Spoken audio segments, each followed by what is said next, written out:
This is the Orioles Postcast, your instant game reaction for the Baltimore Orioles. Part of the Locked On Podcast Network, your team every day.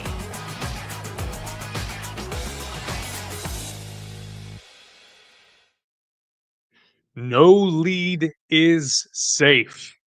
Boy, you'd think on a night where the Baltimore Orioles score 5 runs and get 4 RBIs from Ramon Laureano, have a pretty decent shot at winning this game. Nope. Final score on this Monday night, the Baltimore Orioles 5 and the Cleveland Guardians 10. Good evening, wherever you may be. Thank you for watching here live on YouTube and listening wherever you get your podcasts for free. This is the Baltimore Orioles Postcast, and as always, I'm your host, Luke Slabaugh, your post-game show host here in 2025. We have regressed back to April, where every inch that the Orioles got closer to winning, they would take a couple steps backwards.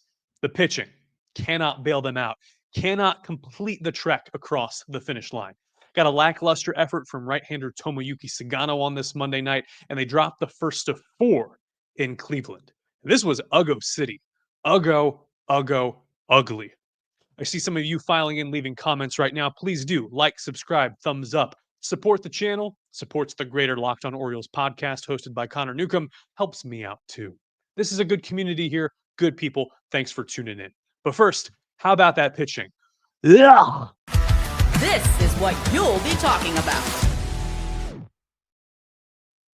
8 free passes given up between right-hander Tomoyuki Sagano, right-hander Corbin Martin, right-hander Colin Selby, and left-hander Grant Wolfram. Strikes, what are they?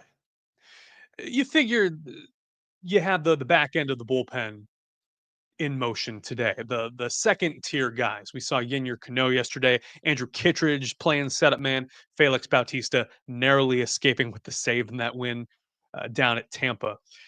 Tonight was inexcusable. And we'll talk about the death knell, the nail in the coffin here in the bottom of the 7th. Left-hander Grant Wolfram entering in with the fresh inning, trailing 6-5. The horrors begin ahead 0-2 in the count to Stephen Kwan.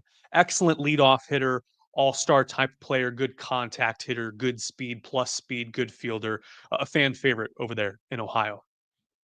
0-2 count, finds a curveball he likes hanging in the zone, hits it to right field for a single.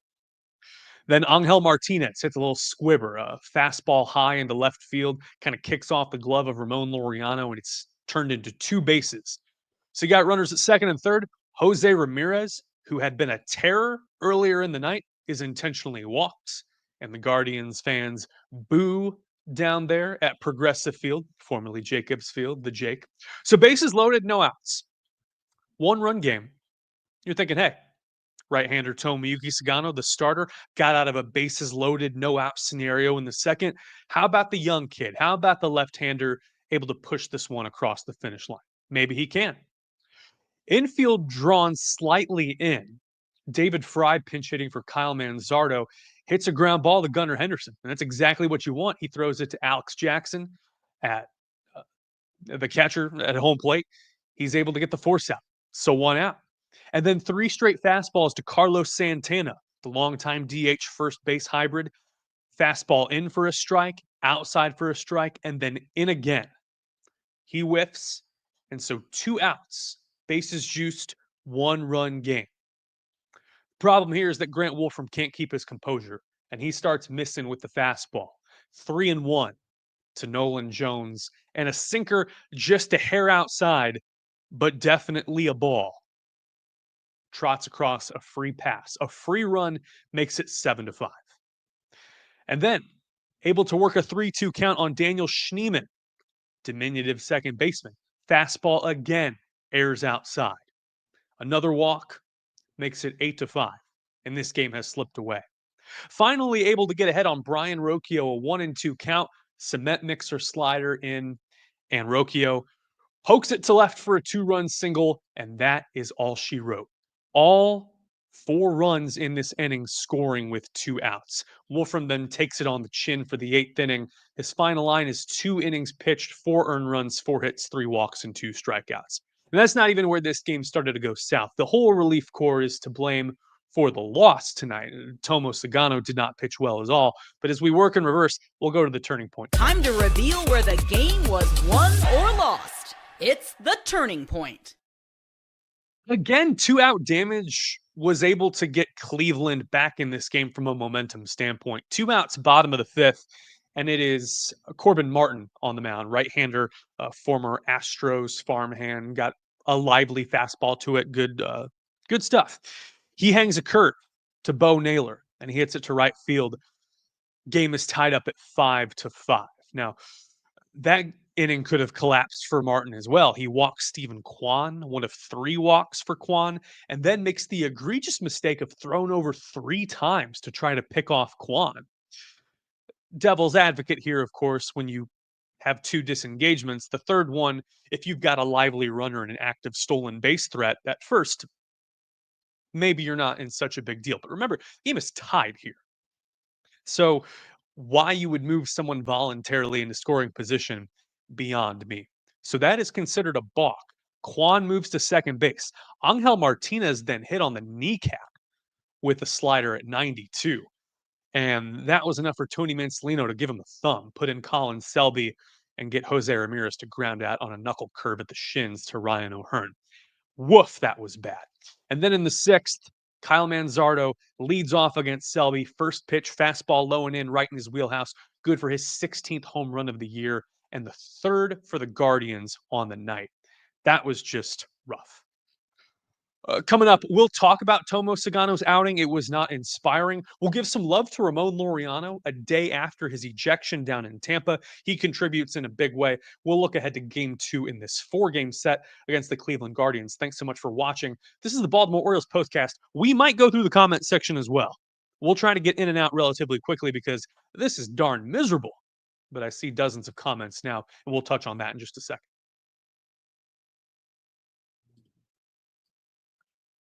Get the supplies you need from the site made for the skilled trades. It's Supply House. Welcome back, Supply House. You're in plumbing, HVAC, electrical. Supply House is the reliable way to order products online. Website is easy to use, packed with helpful resources and the latest product info that helps you get the job done right. Inventory has over 200,000 parts from 400 plus top brands. You're always going to find exactly what you need, delivered fast from coast to coast. That's what the GOAT does.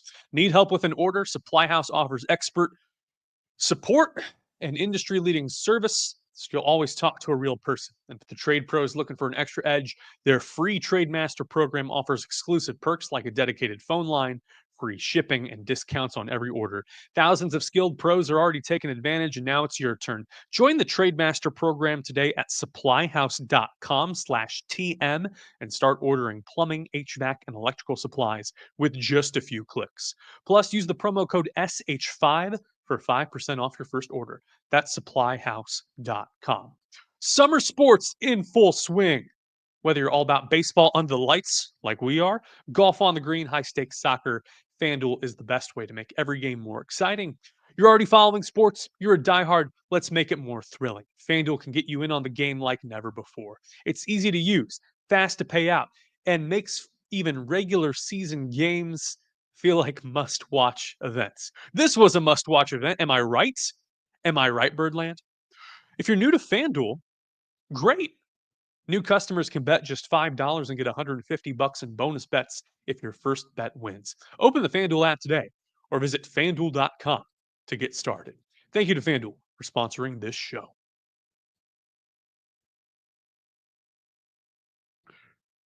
Cicero comments on YouTube, you need to address the main problem, and that's Mike Elias. He also comments that Grant Wolfram should be on a first-class ticket to Norfolk or worse.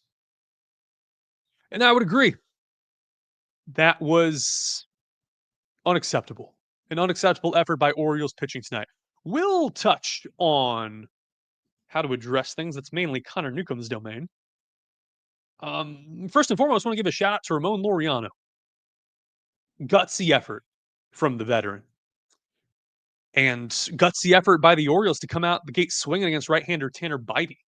They had stuck it to him back on April 17th in Cleveland. In fact, this is a person-for-person rematch of that game. It was Sagano versus Bybee at Camden Yards. A 6-2 win led to the Orioles' first series win on the year. Kind of a step forward for that club. By contrast, this game was the antithesis of that. Jackson Holliday leads off the game, hitting a cutter middle away to right field, got his hands around that, which was great. Jordan Westburg then pounces on a four-seam fastball at the letters. So you got runners at first and second. Gunnar Henderson then finds a sinker he likes. 96 miles an hour over the plate, up the middle, kind of a 4-5 dribbler up the middle, not hit hard, but hit in the perfect location. Jackson Holliday comes around to score. Then 1 out later, Gunnar is able to swipe second base, which is great. Cleveland and manager Stephen Vogt draws the infield in for Ramon Laureano at the plate. 1-2 count, gets a cutter low, and he smashes it up the middle. Hard hit past the middle infielders, who otherwise would have been in double play depth. 2 runs come in to score. Westburg and Henderson makes it 3-0. The O's are cooking, and it's gone. From the jump, Tomoyuki Sagano did not have command over his splitter, sinker, or cutter. All missing on the first plate appearance of the game to Stephen Kwan. Sinker misses off the corner to put him on base. Angel Martinez, then a 1-2 count, gets a fastball over the plate, poorly located, no command. He singles. Then Jose Ramirez, four-seam fastball down the middle, juicy juices out into right field, and it is a 3-3 ball game. My goodness, it was gone in a heartbeat. Credit to the O's, though. They stick with it. They can't get to Bybee in the second, but in the third, 2 outs. Ryan O'Hearn hits a laser to Jose Ramirez at third base. J-Ram bounces it in the dirt. Carlos Santana can't pick it. And you got an error with 2 outs. Excellent. Free base runners. Free real estate, yeah? Leave it to Ramon Laureano. Gets a heater inside that he likes, jolts it into left field, into the bleachers, and made it a 5-3 ball game. You would think being able to seize momentum like that in an instant with lightning speed, the O's could hold on or at least tack on more runs, have more run manufacturing opportunities. They showed tonight they were able to do it in multiple ways. And at this team's best, they were able to do that. This season, we've seen good offensive performances, sparingly. But Tomo can't get out of the fourth. He gets Stephen Kwan to ground out, then strikes out Angel Martinez on a splitter low. And Ryan O'Hearn, unfortunately, gets caught up on a ground ball, kind of rolls up his forearm against Jose Ramirez. He reaches. Kyle Manzardo then walks. The sinker and cutter command continue to elude Tomo Sagano. With 2 outs, Carlos Santana singles to right field. J-Ram scores. It's 5-4. Santana pouncing on a splitter outside. One thing that sticks in my craw about that play is that Ramirez at second base has plus speed, is rounding third right as Tyler O'Neill corrals that ball. O'Neill had stutter stepped backward. He hesitated, and then he finally came in to field that ball. That throw should not have gone to home plate. Likely should have been cut off before the infielder gone to third base so you could avoid Manzardo going to third. But all's well. Corbin Martin comes in. He strikes out Nolan Jones on a slider to end the inning. But boy, this is not inspiring. Jeff Molnar comments, support the Orioles, don't jump off the ship. They had a bad night, and that's the way it goes. Unfortunately, this is trending at the absolute wrong part of the season. After the All-Star break, the O's have stumbled. And it does not get any easier tomorrow. Right-hander Brandon Young takes the mound looking for his first major league win. You might remember Brandon Young a couple starts ago against Texas, pitching an immaculate inning. And he has not done anything outside of that. He is 0-4 with a 7.52 ERA. He got absolutely juicy juiced by the Miami Marlins before the All-Star break. I was on bed rest with mono and probably had it worse than Brandon Young. Left-hander Joey Cantillo is on the mound. For the Cleveland Guardians, that is a 6:40 first pitch on Masson 2. I'll give thoughts for 30 seconds here. For one, on pitching, um, yeah, the team wasn't prepared out the gate and was not able to tread water. We knew that in April, that a patchwork rotation with the Bradish injury, the Rodriguez injury, it was not adequately addressed. The team needed to have extraordinary offensive performances or some sort of consistency to put themselves in a winning position. Second, for Tyler O'Neill, my prediction is that after the deadline, when some expiring contracts have been traded or are no longer a factor, when they're not competing to perhaps take the division, unless there's some change in momentum, you probably see him hitting higher in the order. This guy looks like he is not recognizing the pitch out of any hand. He's not getting enough at bats, and he's not seeing enough pitches. He's swinging a lot at the first pitch, a la Jackson Holiday. And you're right. There's a comment in the chat right now that says he's not much of a good fielder. He does look tentative out there. He does not look good. But you have to make this contract work. You are stuck with it for the next 2 years. So at his best, he's a 30 home run hitter with good power, especially against left-handed hitters, athletic, but needs to find his stride. You got to make this work by the end of the year. Has to avoid getting injured. You got to see better effort out of him. You got to see an improvement for sure, but you cannot give up on a contract that you've got on the books for the next 2 years. That's all I'm going to say about that. Final score tonight, Cleveland Guardians 10, the Baltimore Orioles 5. Ugh. Good night. Stay safe, and I will see you back here tomorrow night.